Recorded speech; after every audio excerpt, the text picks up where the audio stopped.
போகும்போதெல்லாம் கடுமையான வலி, ப்ளீடிங். மோஷன் போகணும்னு நினைச்சா கூட சிலருக்கு ப்ளீட் ஆகும். இந்த வலி வந்து சிலருக்கு அந்த மோஷன் போற இடமே அப்படியே சுருங்கி போயிடும். மோஷன் போகணும்னு நினைச்சா கூட அது வெளியே வர முடியாத அளவுக்கு சுருங்கி போயிடும். இதுக்கு என்ன காரணம் கேட்டா இதை ஆனல் ஃபிஷர்னு சொல்லுவோம். அதாவது மலை வாயில வரக்கூடிய ஒரு வெடிப்பு, இல்லைன்னா அந்த இடம் கொஞ்சம் கிழிஞ்சு போறது.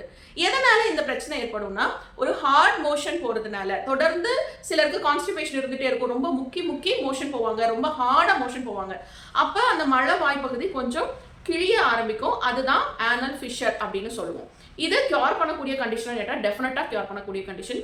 இந்த ஃபிஷருக்கு காரணம் ஹார்ட் மோஷன். அதை கரெக்ட் பண்ணோம்னா ஆனல் ஃபிஷரை கியூர் பண்ணிக்கலாம்.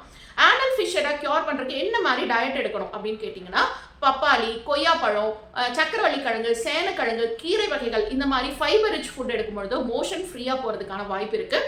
லோக்கலைஸ்டாக என்ன போடலாம் அப்படின்னா தேங்காய் எண்ணெய் இல்லைன்னா விளக்கெண்ணெய் மோஷன் போகிற இடத்துல மோஷன் போகிறதுக்கு முன்னாடி அப்ளை பண்ணிட்டு போகும்போது வலி குறையிறதுக்கும் வாய்ப்பு இருக்குது. ஆனால் இதெல்லாம் பண்ணியும் எனக்கு இந்த பிரச்சனை சால்வ் ஆகலைன்னு சொன்னீங்கன்னா இதுல இருந்து பெர்மனண்டான சொல்யூஷன் கொடுக்குறதுக்கு ஹோமியோபதி மெடிசன் இருக்குது.